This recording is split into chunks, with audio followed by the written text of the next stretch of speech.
D2뉴스 24의 류호진 대표 전화 연결합니다. 안녕하세요. 네, 안녕하세요. 사상 처음으로 이루어진 고속도로 통행료 면제로 하루 통행량이 역대 2위 기록을 세웠네요. 네, 그렇습니다. 한국도로공사가 통계를 내놨는데요. 이번 사흘 연휴에 전국 고속도로를 이용한 차량이 모두 한 1,384만 대로 추정이 되고요. 연휴 첫날인 지난 14일 하루 동안에 이 고속도로를 이용한 차량이 518만 대로 작년 추석 당일날 525만 대에 이어서 역대 2위 기록을 보였습니다. 작년 광복절 당시에 435만 대에 비하면 85만 대가 많았습니다. 연휴 첫날 고속도로 통행료가 면제된 차량이 몰렸기 때문으로 이제 분석이 되는데요. 이날 하루에 면제된 통행료만 한 141억 정도로 지금 추산이 되고 있네요. 예. 이 큰 틀에서는 우려했던 교통 대란은 없었죠? 네, 그렇습니다. 이 하루 교통량은 이 추석 이후로 많았는데, 대체적으로 이 고속도로 이용 시간이 분산됐고요. 또 단거리 이용객들이 많아서 애초 우려했던 교통 대란은 없었습니다. 서울서 강릉의 최대 소요 시간을 8시간 반으로 예상을 했는데요. 실제로는 5시간 20분이 걸린다고 나오다 보니까 의외로 이 교통 대란은 없었다. 다만 이제 추석 등 명절보다는 덜 길고 평소 여름 휴가철보다는 다소 좀 오래 걸린 정도다. 이렇게 설명이 되고 있습니다. 예. 이 사흘 연휴라 해도 이렇게까지 많지는 않은데요. 네, 이 도로공사 관계자는 일반적인 사흘 연휴라 해도 사실 교통량이 급격히 늘진 않았는데 예. 이번 연휴 차량이 대거 몰린 것은 앞서 제가 말씀드린 대로 이 통행료 면제 효과라고 좀 볼 수 있는데요. 첫날 518만 대 이어서 둘째 날에는 이 446만 대가 고속도로를 이용했고 셋째 날에 한 380만 대로 좀 떨어졌는데 아무튼 주로 연휴 첫날 고속도로 하행선에 많이 몰렸던 걸로 좀 분석이 되고 있고요.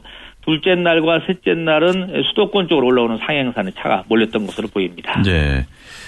대전시의 도시계획 조례가 11년 만에 개정되는데 상당히 변화가 큰 것 같습니다. 네, 그렇습니다. 사실 2004년 이후에 19차례 개정이 되면서 좀 다소 복잡해졌는데 이것을 좀 간략하게 이번에 만드는 과정을 거친다고 합니다.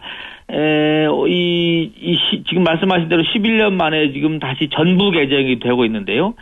개정되는 내용을 보면은 개발행위 관련한 규제 완화가 5건 정도가 되고요.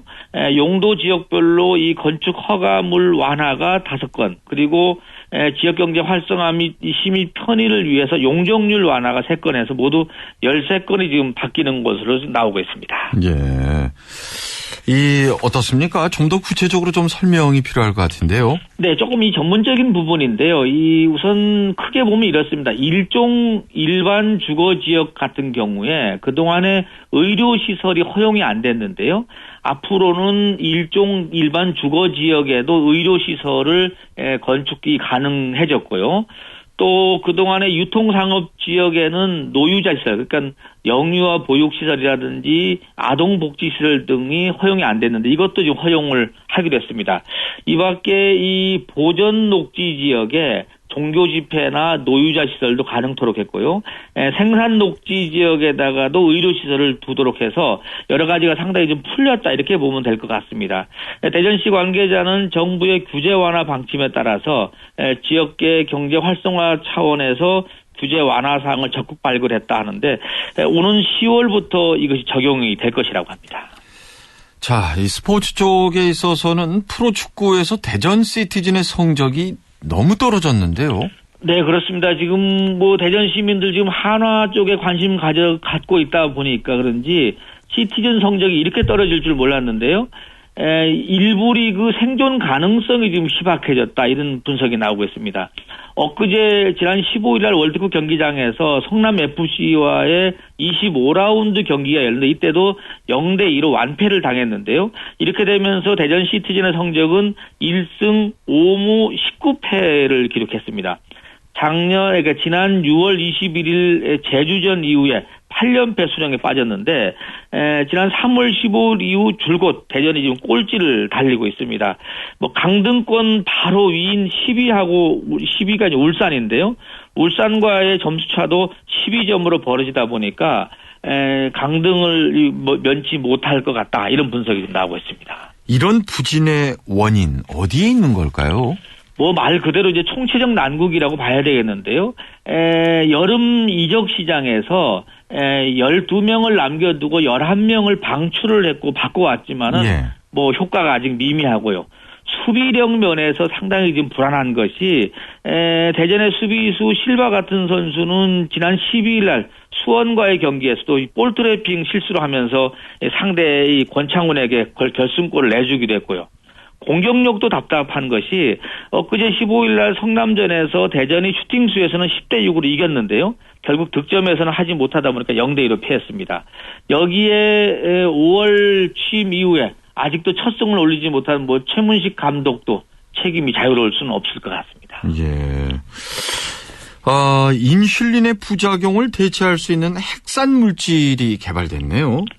네, 이 대전 이 한국연구재단이 발표를 했는데요. 포스텍과 스웨덴에 있는 한 연구소가 당뇨 치료 부작용의 위험을 낮출 수 있는 인슐린을 개발했다고 하는데 이게 이제 보통 인슐린을 많이 쓰게 되면 암과 이 동맥경화 같은 부작용을 가져온다고 해서 사실 상당히 두려워하고 있는데요. 이 부분을 낮출 수 있지 않겠느냐 이렇게 지금 예상이 되고 있습니다. 네.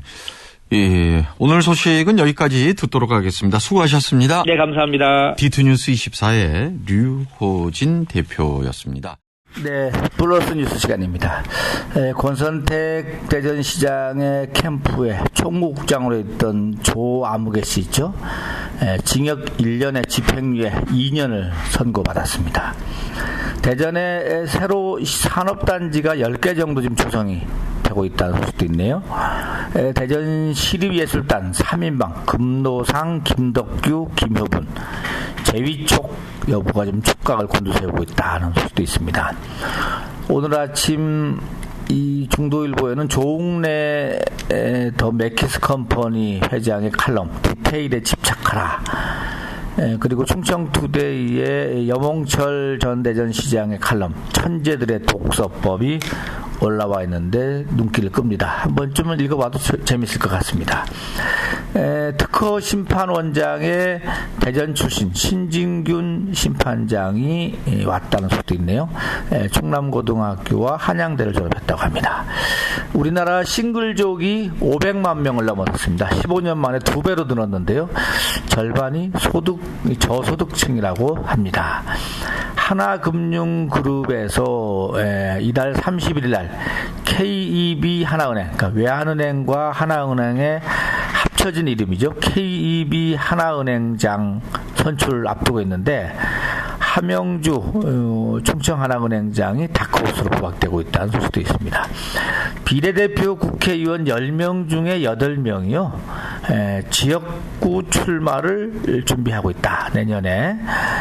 이래서 비례대표의 원래 목적이 좀 훼손되는 게 아니냐. 이런 지적도 나오고 있습니다. 이상 플러스 뉴스 마치겠습니다.